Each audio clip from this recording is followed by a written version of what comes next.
You were never part of this family, Natalie. You're just the help who got lucky. Don't confuse owning the building with belonging in it. I couldn't believe those words came from the same person who once held me as a toddler. But maybe they never truly saw me as family, just a flaw in the perfect lineage they were trying so hard to protect. If you've ever had your worth denied by your own relatives, stay. Because this story isn't just mine. It speaks for everyone who's ever been told they weren't good enough, simply because they refused to live by someone else's mold. I stared at the screen, not moving. There it was. Her perfect punctuation, capital letters, and condescension disguised as concern. A private message sent minutes after the public family group invitation had landed in my inbox. Formal, florid, and utterly performative. I could practically hear her voice, polished, nasal, coated in a martini's worth of contempt. The family reunion. A legacy weekend. At Carter Hall, my hotel. The irony sat heavy on my chest, almost laughable if it didn't burn. I turned the phone face down, letting the room swallow the buzz of new notifications. The sun was setting outside my office, dyeing the Chicago skyline with streaks of bronze and blood orange. My reflection in the glass was a study in tension. Shoulders squared, jaw tight, eyes alert despite the ache that started behind them. Another buzz. Then another. Curiosity betrayed me. I flipped the phone and tapped into the group chat. Vanessa. So excited to see everyone again. The ballroom looks amazing in the pictures. Ethan.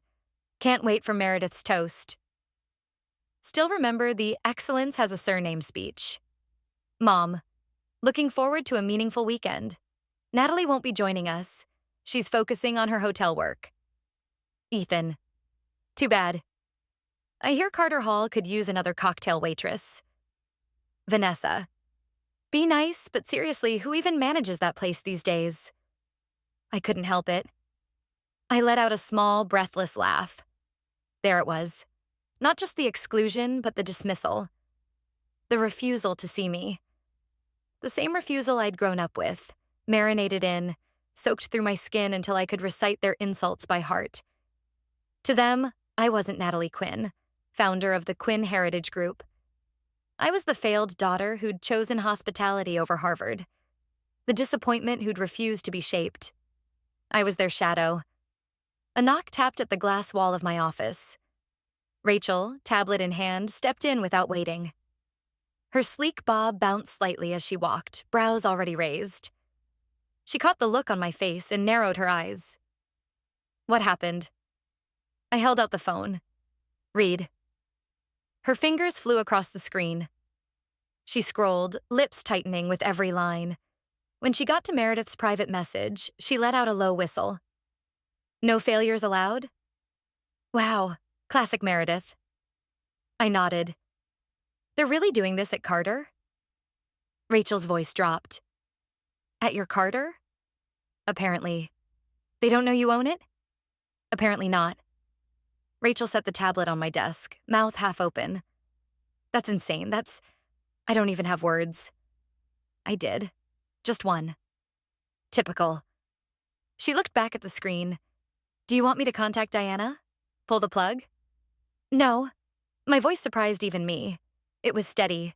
Clear. We don't cancel. We accommodate. Rachel blinked. You're serious? They want a weekend celebrating legacy. They'll have one. I turned to my desk, tapping the sleek silver panel at the edge. The screen embedded into the glass came to life, and within seconds I was pulling up Carter Hall's event logistics. The Quinn reunion. 62 rooms, private access to the Grand Ballroom, Garden Terrace, 2 conference rooms, and the Beacon Hill and Windsor suites. Custom floral packages, premium wine tastings, personalized welcome kits, handwritten menus for the gala dinner. Every detail, hand-curated. I scanned the guest list. All of them. Every sibling, every cousin, my mother, my father. Meredith, of course. She'd even requested a specific scent for the pillows in her suite. The same one she once mockingly said smelled cheap when I gifted it as a student. I enlarged the floor plan and highlighted each room. The names lit up like glowing pins on a battlefield. Meredith, Ethan, Vanessa, all perfectly situated on the executive floor. Rachel leaned over, reading along. They seriously booked every premium space we offer. I nodded. They spared no expense. Well, no expense of their own. I'll be comping most of this. Rachel's eyes met mine. What are you going to do? I leaned forward, tapped the suite Meredith had claimed, and drew a clean digital circle around it. Then I zoomed out and let the entire estate fill the screen. Carter Hall gleamed in digital ink.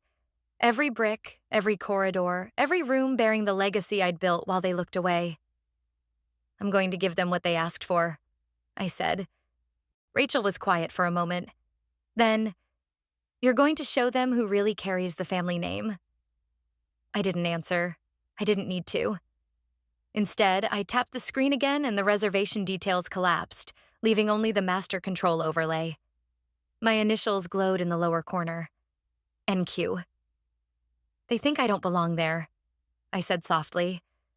But they're gathering on my marble floors, toasting in my ballroom, posing for family portraits under chandeliers I commissioned. Rachel straightened. Then I'll alert Diana.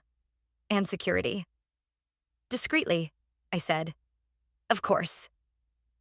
As she walked out, I stayed behind, eyes locked on the screen, on the digital architecture of a house they thought they owned, of a legacy they thought excluded me. I whispered the words before I realized I was saying them out loud. They banned me from the reunion, but the reunion will be happening in my house. They say blood is thicker than water. I say it's harder to wash off when it stains you. There's a box in the back of my closet that no one knows about. A small, hand-carved thing I picked up at a secondhand shop in Ithaca during my first semester.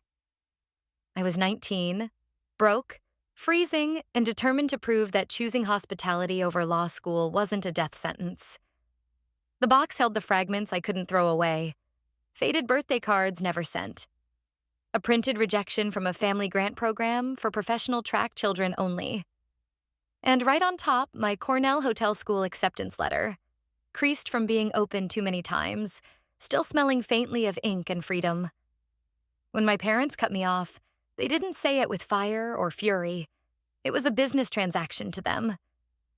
Just another correction in the spreadsheet of family investment. I remember the call. My father's voice flat, my mother's tearful in the background. Transfer to pre-law or the support ends. As if I were a faulty asset they were writing off for tax purposes. I told them no. Not with a scream, not with defiance. Just a quiet, steady, then cut me off. I hung up before I could cry. Cornell was hard after that. I worked the graveyard shift at a 3-star hotel on Route 13.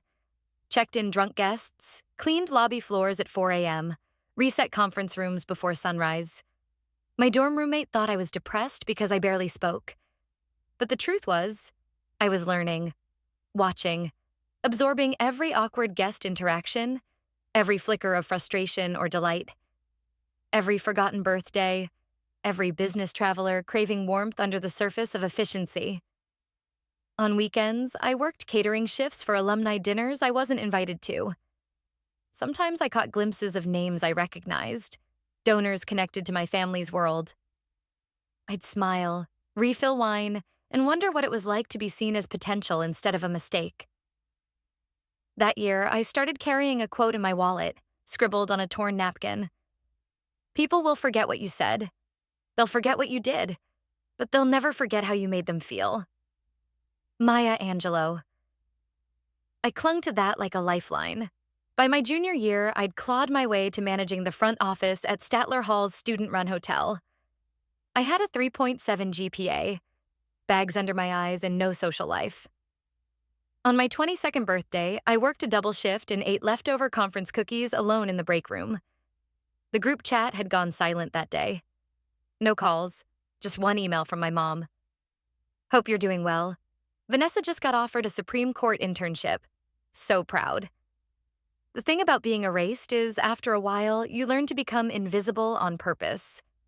After graduation, I moved to Newark, a no-name mid-tier hotel chain, mold in the walls, Aggressive guests.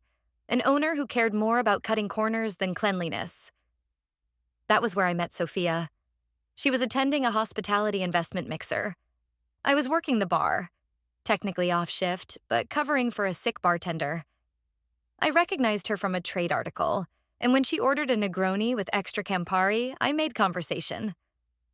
Not fake flirtatious, not desperate, just honest. I told her what I'd do differently. Not bigger bathtubs or pillow menus. I talked about memory, how guests want to feel anticipated, not impressed. She listened, really listened. Then she handed me her card and said, "Tell me more over dinner." A month later, I was in Chicago with a signed deal. The Legacy opened 18 months after that. Quiet, elegant, almost invisible to the press. We didn't need PR. We had discretion. The kind celebrities craved. Business travelers returned because we remembered how they liked their espresso. Couples came back for anniversaries because their photos were waiting in the room. We weren't a hotel. We were memory curators. Sophia kept me grounded. She never asked about my family. She understood that silence was sometimes protection, not secrecy. Rachel joined me in year 2, fresh out of Northwestern. Bright, fast, unflinching. She started as an intern, then became my assistant, then something closer. Not quite family, but definitely chosen. Over 7 years, we built Quinn Heritage Group. 12 properties, no public interviews, no Forbes features. I stayed in the shadows because I wasn't ready to be seen, not by them. The last time I tried, I was 27. I'd just gotten my first real bonus, a 5-figure check with my name on it. I called home. My mother picked up, distracted. "Hi, Mom. I just wanted to tell you, Vanessa's engaged," she interrupted. "To Gregory Simmons. You remember, the senator's son?" I didn't finish the sentence. Didn't mention the bonus, didn't mention the hotel. I congratulated her, then hung up and framed the check instead of cashing it. That was the moment I stopped needing their applause, but not their acknowledgement. Which is why, standing in my office with that message on my screen, it still stung. Not because I needed to be invited, but because they still thought they had the power to ban me. Rachel came back in with the event portfolio for Carter Hall. She set it down gently, as if aware I was sifting through old ghosts. "They requested the 2008 Chateau Margaux for Saturday's dinner," she said. "You want to approve it?" I looked at her. "Wasn't that the wine they served at Vanessa's graduation?" Rachel's lips twitched. "You remember?" "I remember everything."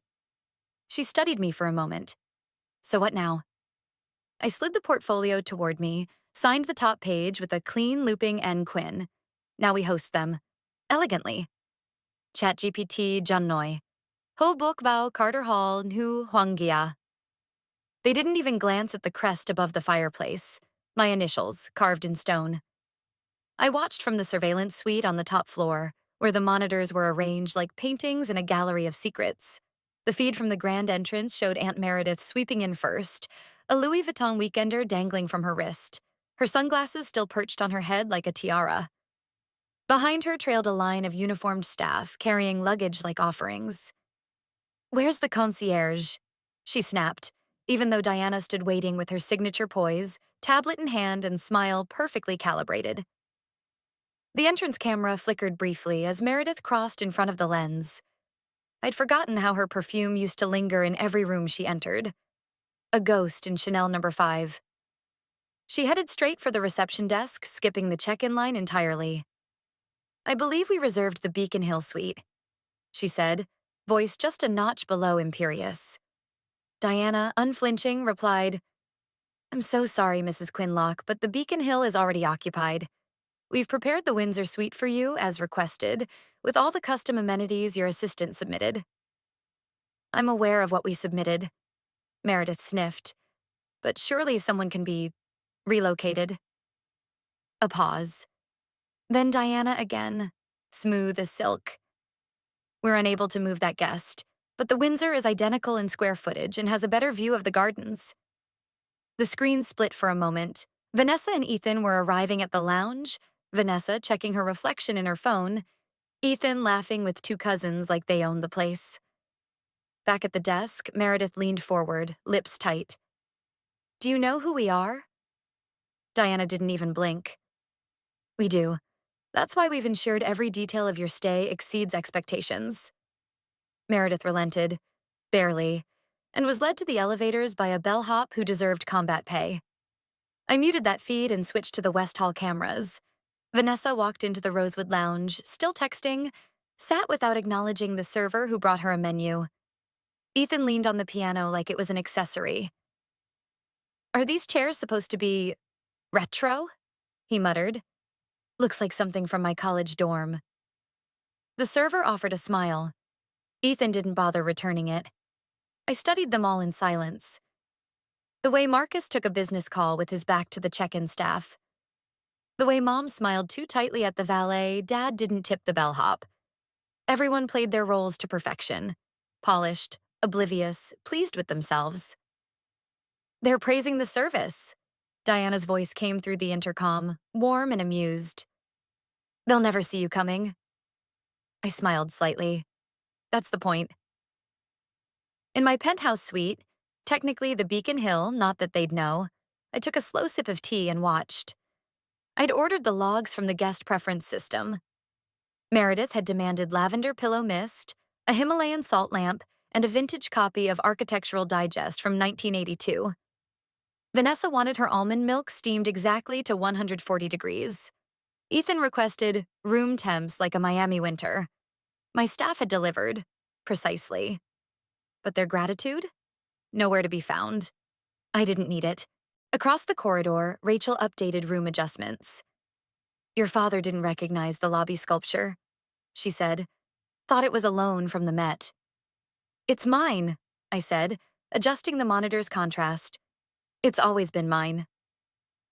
At sunset, the banquet hall came alive with golden light, glittering stemware, and people dressed like legacy mattered more than love. I watched them file in, the Quinns and their satellites, all perfectly positioned around the crystal and silver tables. Meredith took center stage near the podium, sipping from a flute like it owed her money. She tapped her spoon against the glass. The sound echoed across the room. "To family," she began, raising her voice. "To 5 generations of grit, ambition, and excellence. To every doctor, every judge, every entrepreneur at this table." Polite claps. My mother dabbed her lipstick. Ethan elbowed someone and laughed too loudly. "And," Meredith continued, "to this weekend, a celebration of what it means to carry a name with pride. This is not a place for mediocrity, not a place for failure." I could almost feel the air leave the room. No one flinched. They'd heard it before, dressed in diamonds and delusion. I shut the audio off. Rachel was standing behind me now, silent.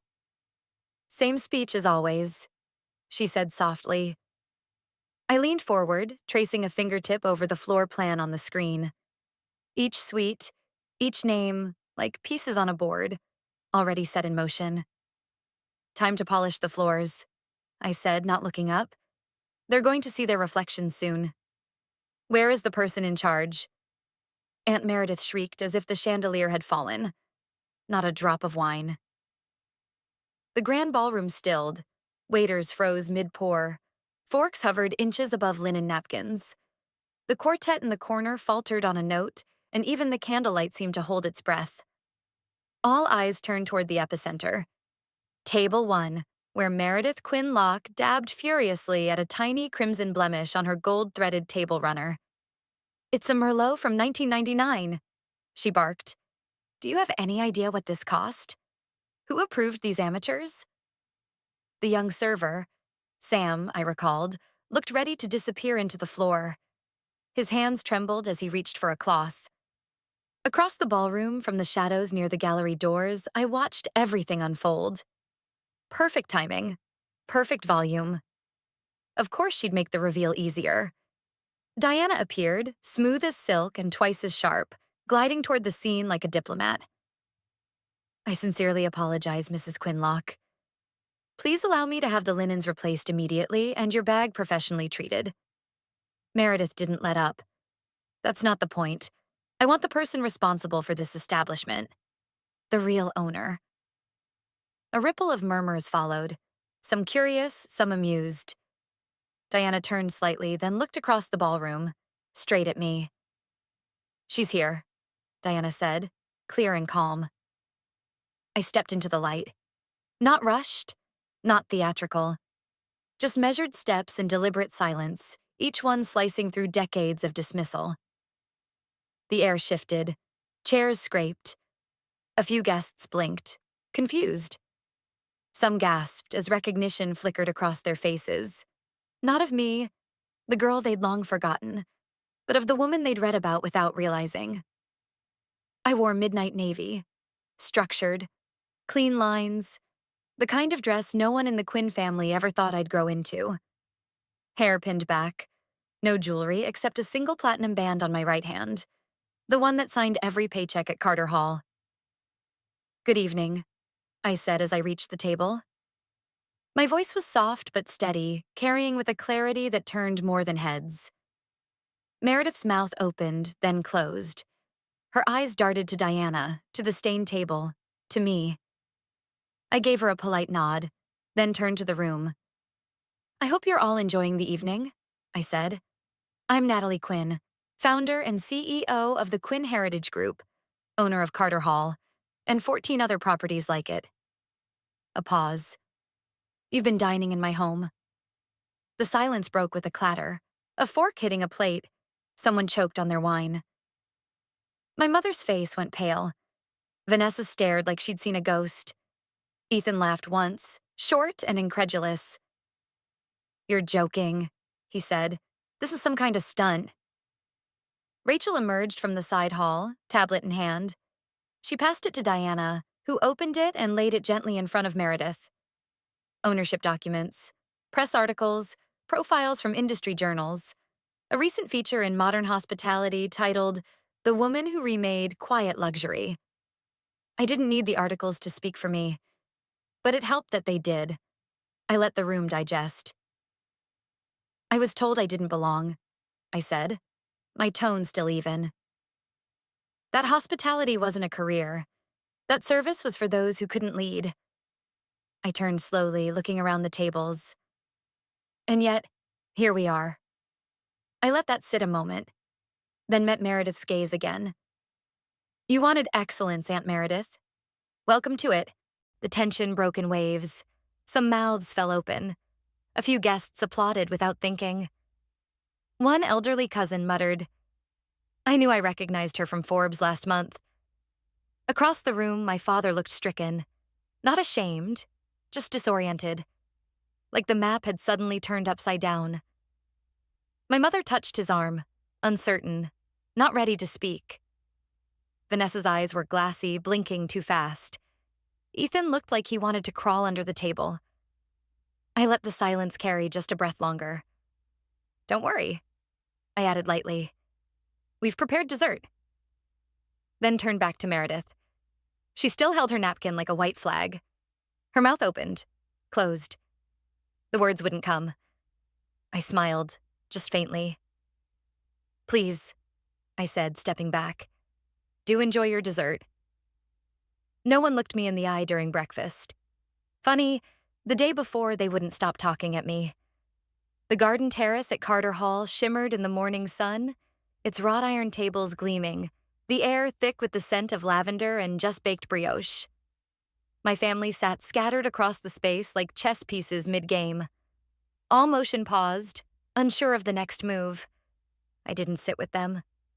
I watched from the second-floor balcony, coffee in hand, unseen. Ethan pushed scrambled eggs around his plate without eating. Vanessa fiddled with the clasp on her bracelet. Marcus scrolled his phone, not reading a word. Meredith, for once, wasn't speaking. Her eyes remained hidden behind oversized sunglasses, her posture unusually compact. Rachel appeared behind me, her voice low. They've requested meetings. Which ones? Vanessa, your parents. Marcus left a note with Diana. Said he just wanted to say thank you. I nodded slowly. Nothing from Ethan? Not a word. Of course not. He wasn't built for reflection, only momentum. Schedule Vanessa first, I said. Then the rooftop garden. Rachel left, and I took a breath before heading to my office. Vanessa was already waiting when I arrived, standing, not sitting, in the center of the room as if unsure she belonged. Her dress was immaculate, her lipstick perfect, but her expression, that was new. Open, tense, vulnerable maybe. I wasn't sure if you'd agree to see me, she said. I wasn't sure you'd want to. She hesitated. I don't know where to begin. Try the truth. A beat passed. She walked to the window and folded her arms, staring out at the lake. I used to think success meant achievement. Tangible, quantifiable things, degrees, titles, marrying someone the family approved of, being admired. She turned back to me. Maybe we chose the wrong metrics. I raised an eyebrow. Only now? I was taught to measure people in straight lines, she said. But you built something that breathes, that people feel, and we all missed it. She sat, finally, and folded her hands in her lap. I'm sorry. The words hung in the air, raw, unpolished, but real. I don't expect a clean slate, she added, but I do want a new one. I met her gaze. That starts with not speaking over it. She nodded, stood, and left without asking for a hug. Marcus stopped me in the corridor hours later, just outside the elevator. I never really understood what you were doing, he admitted. But I've read about your hotels. You made something. I just perform. On repeat. I'm exhausted. I let the silence hold his words. Take care of yourself, I said simply. He gave a tired smile. I'm starting to think that's harder than it sounds. Ethan passed me later that afternoon in the East Hall, flanked by two cousins. He didn't slow down, didn't blink, just kept walking like I wasn't there. That, too, was a kind of answer. The sun was high by the time I stepped onto the rooftop garden, the sky a perfect blue dome above manicured hedges and jasmine climbing the trellises. My parents sat on the curved bench near the fountain. My mother's back straight, hands folded tight. My father's suit jacket lay beside him, his shirt sleeves rolled to the elbows. Thank you for coming, I said. My father stood awkwardly. My mother rose more slowly. We wanted to speak with you, he began, without the ceremony. Good, I replied. This was never about spectacle. They nodded and sat again. I remained standing. We were proud, my father said, even if we didn't say it. Pride without presence doesn't count. He flinched slightly. My mother reached into her bag and pulled out a folded printout. It was an article, one of the ones profiling the Legacy Hotel, my photo at the opening. She smoothed the page as if it needed to be real. I've read every one of them now, she said. I didn't know how much we didn't know. That wasn't accidental, I said. I stopped offering pieces of myself when no one noticed I was bleeding. She blinked rapidly. My father cleared his throat. We thought we were protecting you. From hardship. From mediocrity. But we were really protecting our image. Our version of success. There it was. The real confession. I sat finally, letting the fountain's trickle fill the pause. I pulled a small tablet from my bag and tapped it once. A silent video played. Just under a minute. Clips of me speaking to staff, wiping down a counter, smoothing pillows, laughing in the kitchen with Rachel. Nothing flashy, just human. My mother watched without speaking. When it ended, she looked up, eyes glassy. Why did you never ask who I was becoming? I asked quietly. They had no answer. I stood. If you want a relationship with me now, I said, start by seeing me, not fixing me. Then I turned and walked away. The last guests left Carter Hall at noon, but I stayed behind, Not to clean up, but to close the door fully from my side. The silence was different now. Not heavy, not haunted, just mine. I moved slowly through the hallways, each step echoing on the polished marble, the same marble Aunt Meredith had walked on like a runway. The floral arrangement still stood in corners, now slightly wilted, petals soft at the edges. Tablecloths were gone, but the long tables remembered the weight of champagne glasses, of words that bit and fizzed. I paused in the grand foyer, letting my gaze drift upward. The fireplace sat cold now, quiet.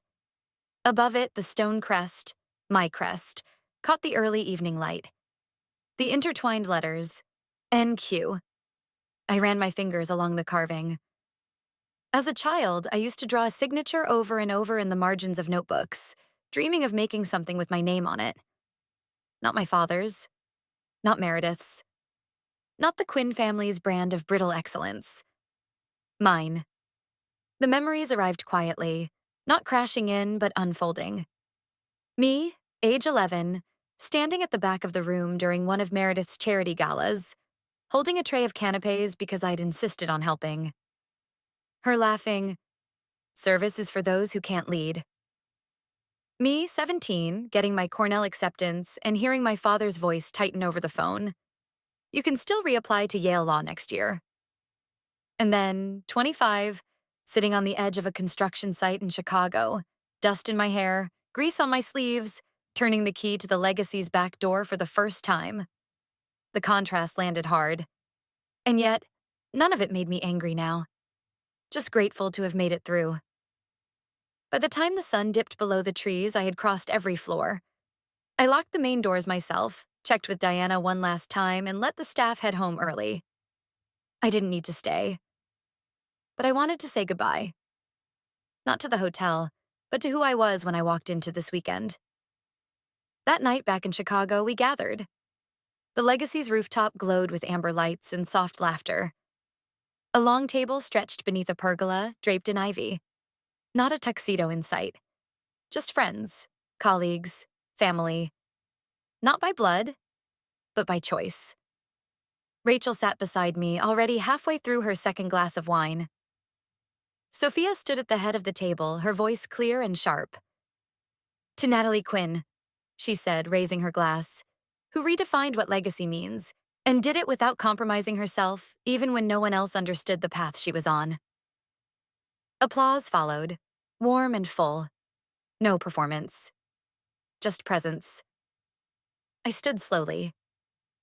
"I built these places," I began, "so others never feel as invisible as I did." Heads nodded, faces softened. I spent years trying to build something that would finally make them see me. And when they did, I realized I'd already stopped needing it.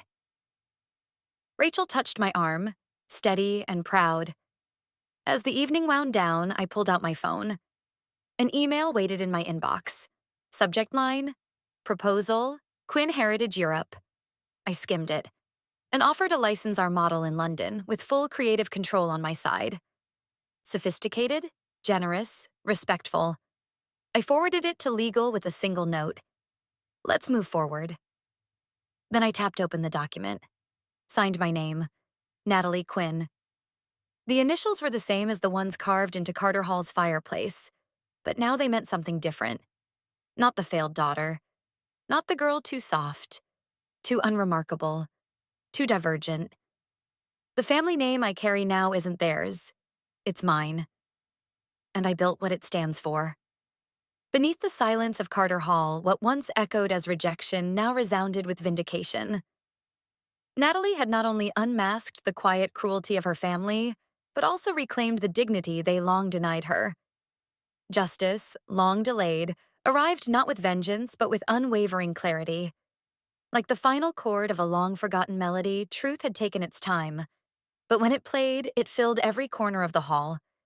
And in that sound, the story of every silenced voice found its answer.